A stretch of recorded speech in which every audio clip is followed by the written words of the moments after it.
दोस्तों, आम आदमी की जिंदगी से जुड़ी महंगाई पर एक बड़ी खबर सामने आ रही है कि महंगाई का और बड़ा झटका लग सकता है। 10% से कम रह सकता है एफएमसीजी कंपनियों का राजस्व। ग्रामीण बाजार भले ही बेहतर प्रदर्शन कर रहा हो, लेकिन जो एफएमसीजी कंपनियां हैं उनका यह मानना है कि शहरी मांग घटने से उनके राजस्व यानी कमाई पर बुरा असर पड़ रहा है। और अभी की एक लेटेस्ट रिपोर्ट के मुताबिक तो महंगाई अपना सितम और ढाएगी। खाने पीने के सामान समेत कई सारी चीजें 3 गुना तक महंगी हो सकती है। इनकी कीमतों में 3 गुना तक बढ़ोतरी हो सकती है। कब तक? तो देखिए दोस्तों, खबर की तेल और चाय जैसे कई सारे एफएमसीजी प्रोडक्ट अगले 6 महीने में 20% तक महंगे हो जाएंगे। यहाँ तक कि जनवरी, फरवरी, मार्च इस साल की पहली तिमाही में ही इन चीजों की कीमतों में 30% तक बढ़ोतरी हो सकती है। एफएमसीजी कंपनियां ये बढ़ा सकती हैं। एफएमसीजी का मतलब तो आप समझ गए होंगे ना, ऐसे प्रोडक्ट जिनकी मांग ज्यादा होती है, जो हमारे लाइफ में रोजमर्रा में रोजाना इस्तेमाल होने वाले जो प्रोडक्ट होते हैं, जैसे तेल, कॉफी, चाय, साबुन, शैम्पू, फल, सब्जियां और छोटे मोटे ऐसे उत्पाद जो हमारी डेली लाइफ में यूज होते हैं। एफएमसीजी का मतलब होता है फास्ट मूविंग कंज्यूमर गुड्स, यानी जल्दी जल्दी काम में आने वाली चीजें। ठीक है, अब देखिए ये रिपोर्ट में क्या बताया गया है। खाने का तेल, साबुन, चाय, कॉफी, चॉकलेट, बिस्किट जैसे एफएमसीजी प्रोडक्ट की कीमतें बीते 6 महीने में ही 20% तक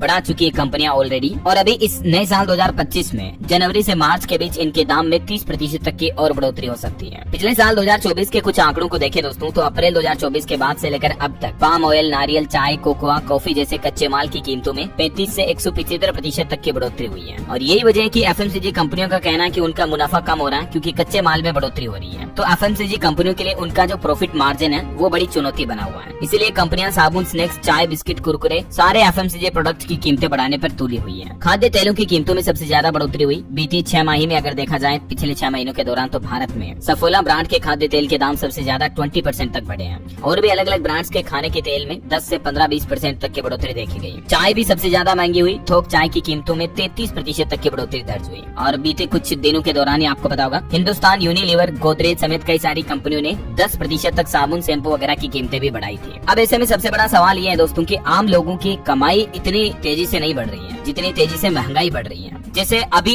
अगली तिमाही में 20 से 30% तक ये सामान तो महंगे हो सकते हैं, लेकिन क्या हमारी कमाई 20 से 30% बढ़ जाएगी क्या? ना ही कहीं इन्वेस्टमेंट में इतना रिटर्न मिल रहा, ना ही लोगों की प्राइवेट सेक्टर में जॉब में इतनी सैलरी, तनख्वाह बढ़ रही है। तो कहीं न कहीं देखा जाए तो आम आदमी महंगाई में बहुत ज्यादा पिस रहा है। जो मतलब रईस हैं, बहुत ज्यादा ही अमीर फैमिली है, उनके तो कोई फर्क नहीं पड़ता है। उनके तो 100 का तेल नहीं 120 का ले लेंगे, 150 का ले लेंगे। लेकिन एक आम आदमी के लिए जो ये 20, 30, 50 रुपए होते हैं ना दोस्तों, ये बहुत इंपॉर्टेंस रखते हैं उनकी लाइफ में। क्योंकि एक नॉर्मल श्रमिक की तनख्वाह मजदूरी कितनी होती है? 300, 400, 500 रुपए, 600 रुपए। अगर कोई प्राइवेट सेक्टर में अच्छी खासी नौकरी भी करता है तो 15 से 20 हजार रुपए। बल्कि ज्यादातर जॉब की तो हालत ये है कि 10, 12, 15 हजार भी मुश्किल से देते हैं, है ना? तो दोस्तों, इतनी कम तनख्वाह में इतनी बढ़ी हुई महंगाई के बीच सर्वाइव करना ही आम आदमी का तो काफी मुश्किल हो रहा है। देखिए ये एक और रिपोर्ट, बीते महीने दिसंबर में ही वेज और नॉन वेज थाली की कीमतों में तगड़ा उछाल देखा गया। फल सब्जियां भी काफी महंगी हुई। आलू वगैरह की कीमतों में भी 50% की बढ़ोतरी दर्ज हुई। मांसाहारी थाली की बात करें तो भी 20% का इजाफा हुआ। अब वैसे वित्त मंत्री निर्मला सीतारमण आने वाले बजट 2025 को लेकर लगातार ट्रेड यूनियन और कई सारे मार्केट एक्सपर्ट्स के साथ बातचीत, चर्चाएं कर रही है। 7-8 बैठकें तो हो चुकी है। ये आज सोमवार को ही 8वीं बजट पूर्व परामर्श बैठक की वित्त मंत्री ने। और उम्मीद तो ऐसे भी चल रही कि इस बार के बजट में सरकार आम आदमी को महंगाई से थोड़ी राहत देने के लिए जरूर कुछ अच्छे कदम उठा सकती है।